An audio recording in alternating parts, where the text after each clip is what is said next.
نحمده ونصلي على رسوله الكريم اما بعد قال الله سبحانه وتعالى في كلامه المجيد هل يستوي الذين يعلمون والذين لا يعلمون صدق اللہ العظیم۔ محترم بزرگوں اور دوستوں، میں اس اسٹیج پر تقریر کرنے کے لیے کھڑا نہیں ہوا کیونکہ نہ تو میں مقرر ہوں اور نہ خطیب۔ میں ایک معمولی سا طالب علم اور عربی درجات کے بچوں کو میں پڑھاتا ہوں JNU میں۔ میں سب سے پہلے اس موقع پر فضیلت الاستاذ شیخ مولانا متعلم صاحب دامت برکاتہم مبارکباد پیش کرنا چاہوں گا کہ انہوں نے اپنے اس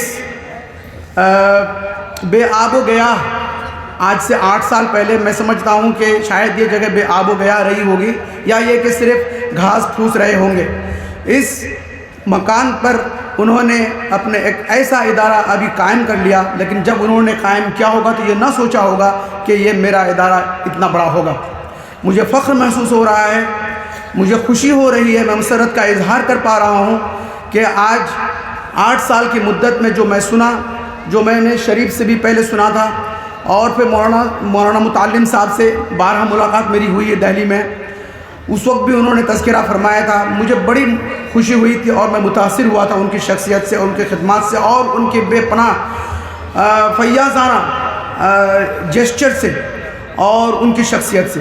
اللہ تبارک تعالیٰ انہیں صحت کے ساتھ رکھے، ان کی خدمات کو قبول فرمائے، اور میں آپ سب کو مبارکباد دیتا ہوں کہ آپ کے اس علاقے کو مولانا متعلم جیسی شخصیت کی قیادت حاصل ہے، اور ان کی قیادت میں، ان کی رہنمائی میں آپ کا یہ ادارہ اور آپ کا یہ علاقہ، میں امید کرتا ہوں کہ یہ روز روشن کی طرح عیاں ہوگا اور اس کی روشنی ہر چہار جانب اس علاقے میں کشن گنج سے لے کر کے کٹیہار اور ادھر رائے گنج سے لے کر کے بنگلہ دیش کے بارڈر تک انشاءاللہ اس کی روشنی پھیلے گی، اور اس علم کی کرنیں، جو اس کی کرنیں ہوں گی، ان کو بھی اپنی زوپاش روشنی سے اور کرنوں سے ان کو بھی محظوظ کریں گے، جو اب تک علم اور تعلیم و تعلم سے دور ہیں اور ان کو یہ پتہ نہیں ہے کہ تعلیم و تعلم کیا ہے۔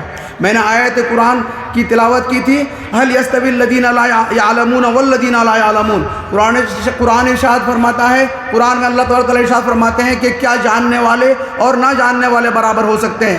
بالکل نہیں، بالکل نہیں ہو سکتے۔ آپ لوگوں جانتے ہیں کہ العامہ لیس العامہ کالبصیر، کہ اندھا دیکھنے والے کی طرح نہیں ہو سکتا ہے۔ مطلب یہ ہے کہ جن کے پاس علم نہیں ہے وہ جہالت کے اندھیرے میں ہے، لیکن جن کے پاس علم ہے ان کے پاس روشنی ہے، ان کے پاس نور ہے، اس لیے کہ علم ایک ایسی روشنی ہے، ایک ایسا نور ہے جس کے ذریعے سے راستہ کھل جاتا ہے، راستے کھل جاتے ہیں، اس سے انسان اپنی منزل تک براہ راست پہنچ جاتا ہے۔ یہی ہے یہ ادارہ تعلیم جامعۃ الفرقان لتحفظ القرآن الكريم وإلى ما ذلك من المعاهد والمؤسسات الأخرى التي قامت بإنشائها الشيخ مولانا متعلم حفظه الله۔ والله أنا متأثر جدا۔ I am very proud of Dr. Professor استاذ فضیلت الشیخ مولانا متعلم صاحب۔ مجھے میرے پاس الفاظ نہیں ہیں کہ میں ان کے کن الفاظ سے میں انہیں، کن القاب سے میں انہیں یاد کروں کہ آپ کو یہ محسوس میں کرا دوں کہ آپ کی شخصیت کیا ہے۔ اس لیے آپ کے سامنے جو ان کی جو قیادت ہے، آپ ان کی قیادت کو قبول کیجئے، ان کے ہاتھوں کو مضبوط کیجئے۔ میں نے صبح جب نیند سے اٹھا فجر کی نماز کے بعد جب ہم نے تھوڑا سیر کیا تو ہم نے دیکھا، شریف نے ہماری رہنمائی کی تو چاروں طرف سے انہوں نے دکھایا کہ یہاں تک ماشاءاللہ حضرت مولانا نے یہ خرید لی ہیں زمینیں، اور یہ اس کا پلان یہی ہے کہ یہاں پہ ایک یونیورسٹی ہو۔ مجھے امید ہے، مجھے یقین کے ساتھ میں کہہ سکتا ہوں کہ مولانا کا عزم مصمم، ان کا جو ارادہ ہے، مجھے یہ یقین دلاتا ہے کہ ضرور ایک دن یہ ایسا وقت آئے گا کہ یہ آپ کا یہ ادارہ ایک یونیورسٹی میں تبدیل ہوگا۔ کہتے ہیں علامہ اقبال نے فرمایا تھا کہ یقین محکم عمل پہ ہم محبت فاتح عالم. جب مولانا کے اندر یقین ہے، یقین محکم ہے، اور وہ جب عمل میں ان کا جو کام ہے کنسسٹنٹ ہے، مستقل مزاجی ہے، جس کے ذریعے سے آج مولانا یہ اس ادارے کو یہاں تک پہنچا دیے ہیں. گرلز کے لیے الگ انہوں نے اپنا مشن اوپن کر رکھے ہیں، بوائز کے لیے الگ ہے. اس کے علاوہ اور بھی بہت سارے پروگرام انہوں نے چاک آؤٹ کیے ہیں. مجھے امید ہے کہ انشاءاللہ جامعۃ الفرقان للتحفیظ القرآن الکریم ایک دن ایسا وقت آئے گا کہ یہ یونیورسٹی کی صورت اختیار کر لے گی، اور پھر یہ کشن گنج سے لے کر اس تمام اداروں سے، یہ تمام علاقوں سے بچے یہاں پہ تعلیم حاصل کرنے کے لیے آئیں گے. وہ انہیں یہ اب وہ محرومی نہیں ہوگی جن کی وجہ سے جو یہ شکایت ہوتی ہے عوام کی طرف سے کہ ہمارے یہاں ادارے نہیں ہونے کی وجہ سے بچے تعلیم حاصل نہیں کر پاتے ہیں. یہ شکایت انشاءاللہ بہت جلد دور ہونے والی ہے.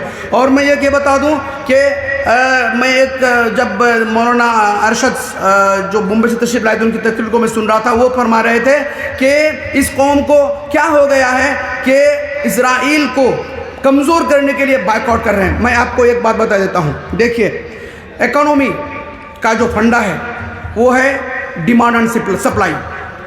اگر آپ ڈیمانڈ کریں گے تب سپلائی ہوگی. کوئی کمپنی کوئی پروڈکٹ پیدا کرے گی اور اس کو یہ دیکھ کر کے پیدا کرے گی کہ ہمارے یہ اس کو خریدنے والے کتنے ہیں. میں آپ کو یہ بتا دیتا ہوں کہ ابھی یہ 7 اکتوبر سے لے کر کے ابھی آج تک جو اسرائیل کو اکنومیکلی کی جتنا اس کو نقصان ہوا ہے، آپ کو محسوس نہیں ہوگا کہ اس کو کتنا نقصان ہوا ہے جس جنگ کی وجہ سے. اور یہ جو بائیک آؤٹ کا مسئلہ ہے، یقیناً بائیک آؤٹ کے ذریعے سے اثر پڑتا ہے. اگر ہم کچھ بھی نہیں کر سکتے لیکن اتنا کر سکتے ہیں، چونکہ ہم جنگ نہیں کر سکتے، ہم لڑ نہیں سکتے، لیکن اتنا تو ضرور کر سکتے ہیں کہ ہم اس کے پروڈکٹ کو کچھ دن کے لیے نہیں خریدیں تاکہ وہ اس سے باز آئے. اس لیے اس میں یہ اور دوسری بات انہوں نے یہ فرمایا تھا، بالکل درست اور بجا فرمایا تھا. انہوں نے فرمایا تھا کہ دینی تعلیم اور عصری تعلیم میں کوئی فرق نہیں ہے.